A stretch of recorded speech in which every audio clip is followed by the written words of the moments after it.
októbrová nedeľa, no a tá patrí Širokému a patrí VS Welding Cup. No a navyše tu máme aj slovenský pohár v motokrose, všetko sa dnes skončí, takže nenechajte si to uvítať a poďte sa pozrieť, ako dopadnú posledné súboje.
Podarilo vyhrať najrýchlejšieho jazdca na zadnom kolese.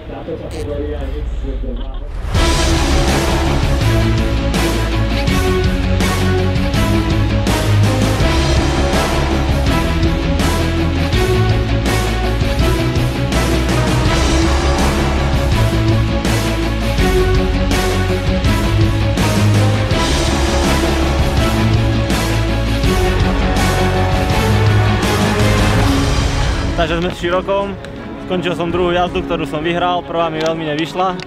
Keďže som dostal defekt, vyhral som slovenský pohár, východ som vyhral, takže som veľmi rád.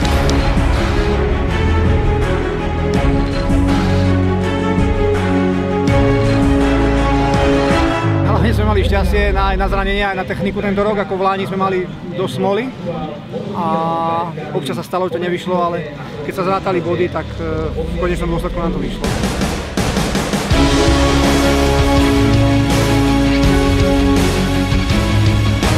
Попрацьовував, добре працював до сезону. Від початку до кінця працював, так що в марсу.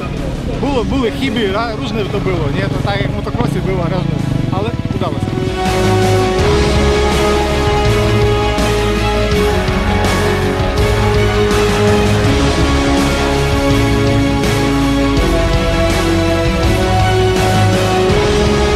Celú sezónu som jazdil v Čechách a prišiel som si porovnať sily s juniorským majstrom Slovenska a vyšlo to.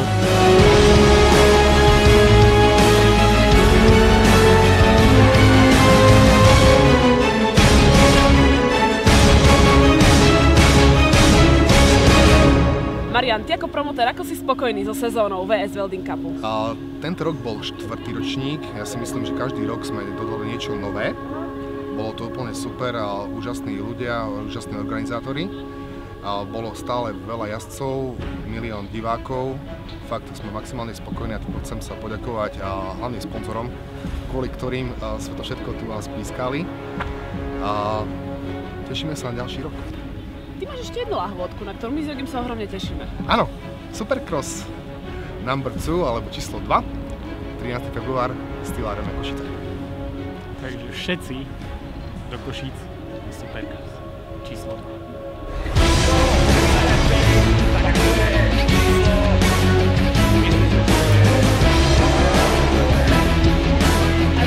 Skorpion, tak jak ty si mě dotáhla třeba v Brdeve na kolotoče. Já pijaný jak brod. A v Budimíru súťaž pití piva. I teraz by som išol. Ale tá mi cofalo. Čo ti? Cofalo pivo naspäť. Hovorím, prepitý som. Ale keď som bol trezvý, tak to vyhraje. A toto týče zlaté. Pás. A malo trime ľubový palce. 110-ka, musí byť pekne. A ty nás nahrávaš.